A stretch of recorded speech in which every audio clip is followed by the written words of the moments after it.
ওই লন্ডন থেকে এক নতুন মুফতি এসেছে, জানেন বোধহয় আপনারা।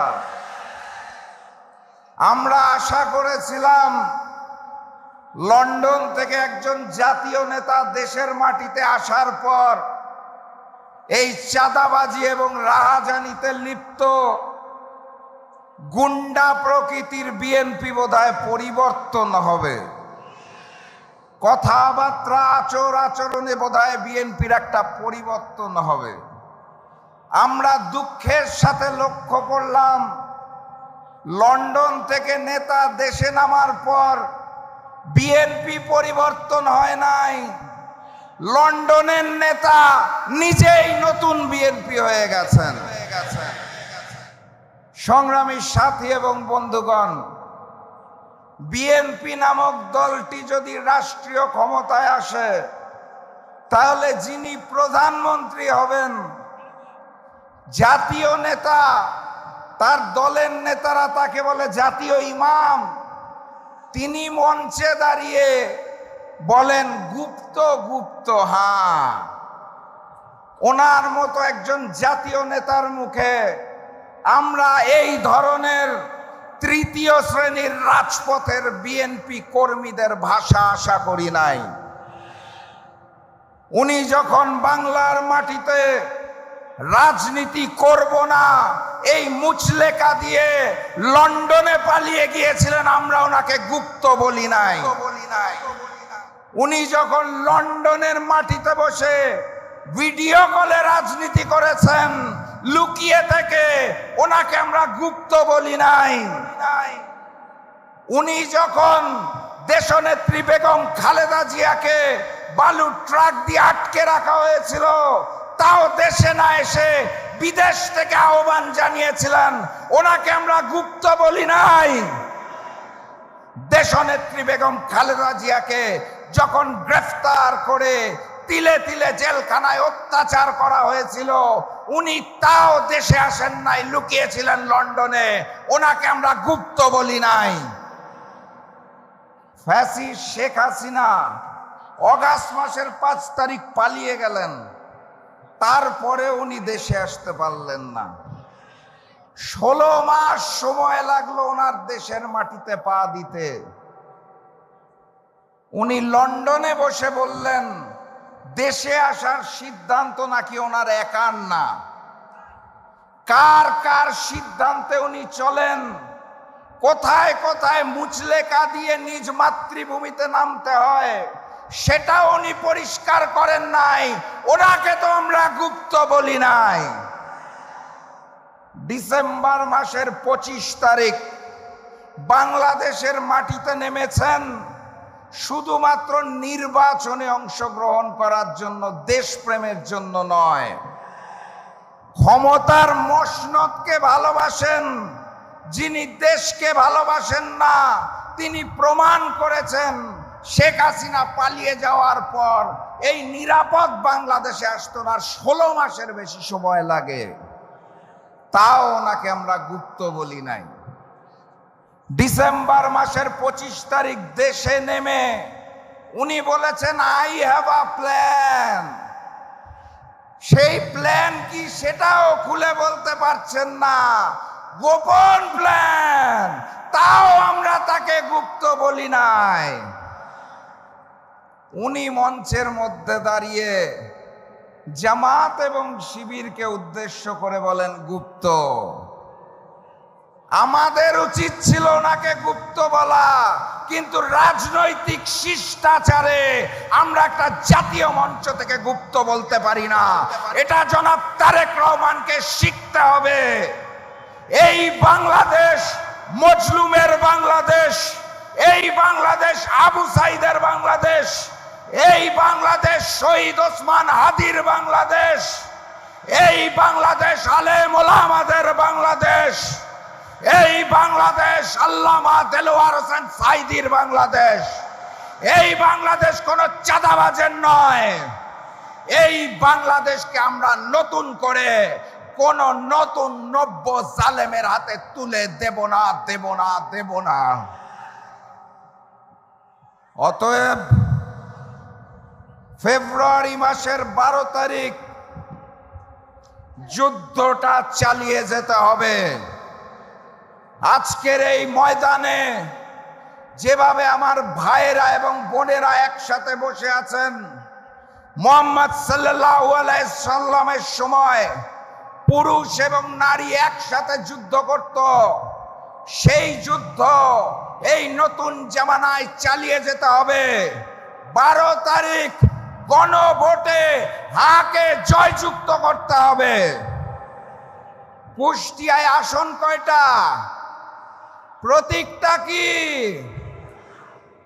4 আসনেই দাঁড়িপাল্লাকে জয়যুক্ত করতে হবে।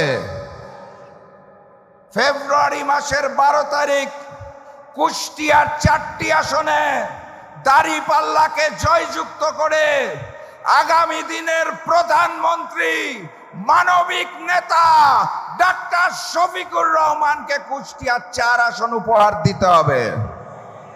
আপনারা কি তার জন্য প্রস্তুত আছেন? তাহলে আমি আর বক্তব্য দীর্ঘায়িত করব না, স্লোগান দিয়ে বিদায় নেব। যেই স্লোগান শুনে পুরাতন জালেমের বুক কাঁপত, নতুন জালেমেরও বুক কাঁপে, ওই হিন্দুস্তানেরও বুক কাঁপে। সেই স্লোগান ধরুন, নারায়ে তাকবীর, নারায়ে তাকবীর, নারায়ে তাকবীর, আল্লাহু আকবার।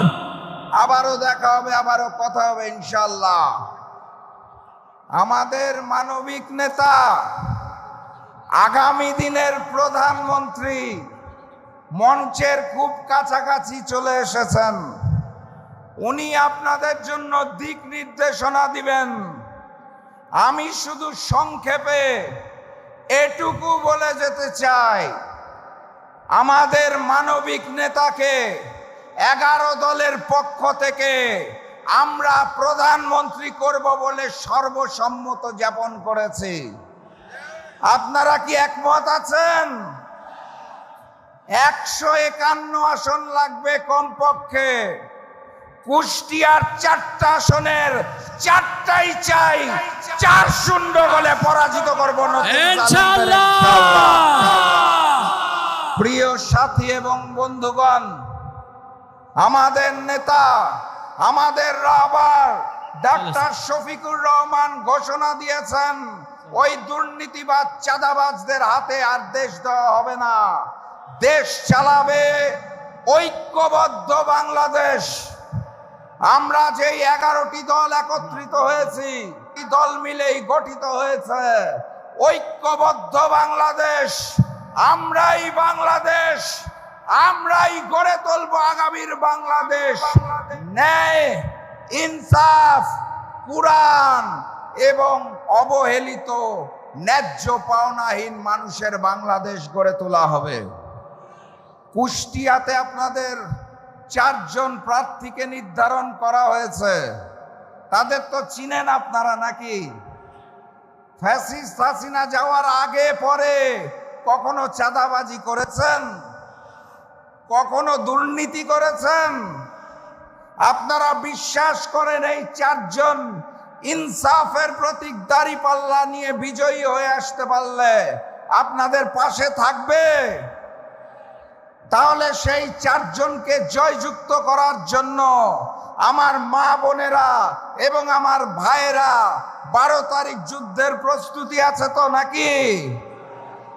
গণভোটে কাকে ভোট দিবেন? গণভোটে, গণভোটে, গণভোটে কুষ্টিয়ার মার্কাটা কি? কুষ্টিয়া 1, কুষ্টিয়া 2, কুষ্টিয়া 3, কুষ্টিয়া 4। ঐক্যবদ্ধ বাংলাদেশ। সবাই মিলে ইনশাআল্লাহ শফিকুর রহমানের, আমাদের মজলুমের জনতা, সংগ্রামী সাথী এবং বন্ধুগণ, নয়া জালেম বিএনপি আপনাদের ঘরে ঘরে এসে এক কার্ডের গল্প বলে, শুনেছেন নাকি? ঐক্যবদ্ধ বাংলাদেশের কাছে কোনো কার্ড নাই। আপনাদের কি মন খারাপ? কারণ নতুন জালেম নতুন কায়দায় চাঁদাবাজির পরিকল্পনা করেছে, তার নাম হচ্ছে কার্ড। ফ্যাসিস্ট শেখ হাসিনা বলেছিল 10 টাকা কেজিতে চাল দিব, 5 টাকায় ডাল দিব, ঘরে ঘরে চাকরি দিব। মনে আছে আপনাদের? 10 টাকা কেজিতে চাল পেয়েছিলেন, 5 টাকার ডাল, ঘরে ঘরে চাকরি। লন্ডন থেকে এসেছে তো 10 টাকার চালের জায়গায় আধুনিক কার্ডের ব্যবস্থা করেছে। কার্ডের যে মূলা ঝুলানো হয়েছে, কার্ড না হয় দিবেন, সেই কার্ডের জন্য প্রতি ঘর থেকে আবার কত টাকা চাঁদা তুলবেন সেটা তো বলেন নাই।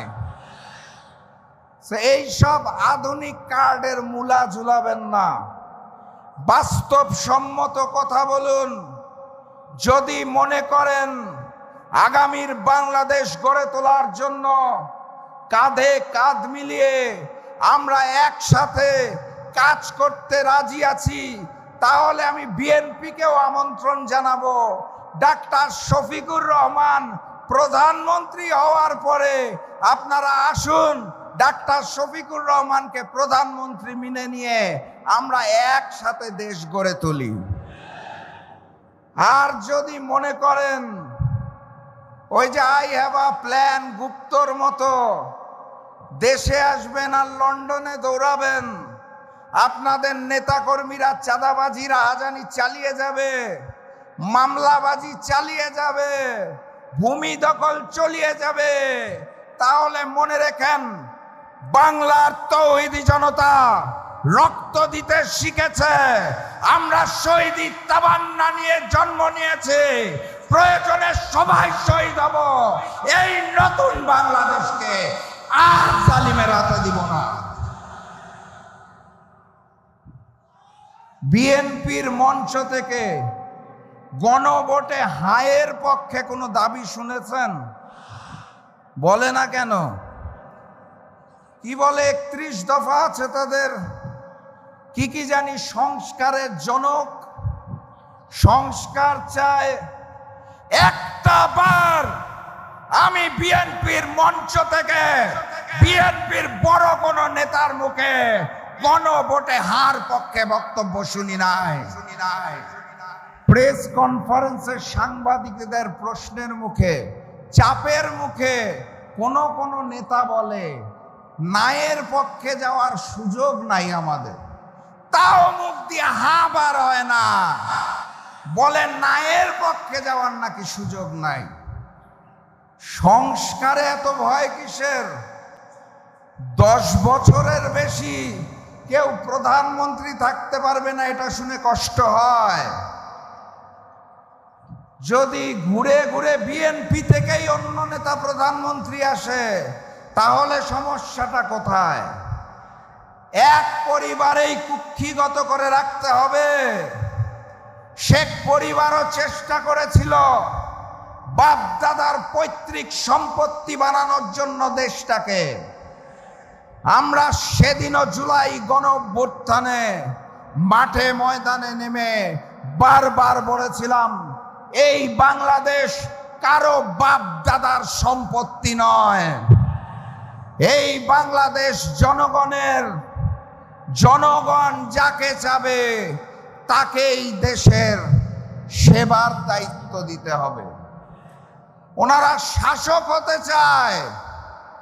কুষ্টিয়ায় যে 4 জন এমপি পদপ্রার্থী, আমি সেই 4 জনের পক্ষ থেকে ওয়াদা করছি, জামাতের 4 প্রার্থী শাসক হতে চায় না, তারা সেবক হতে চায়।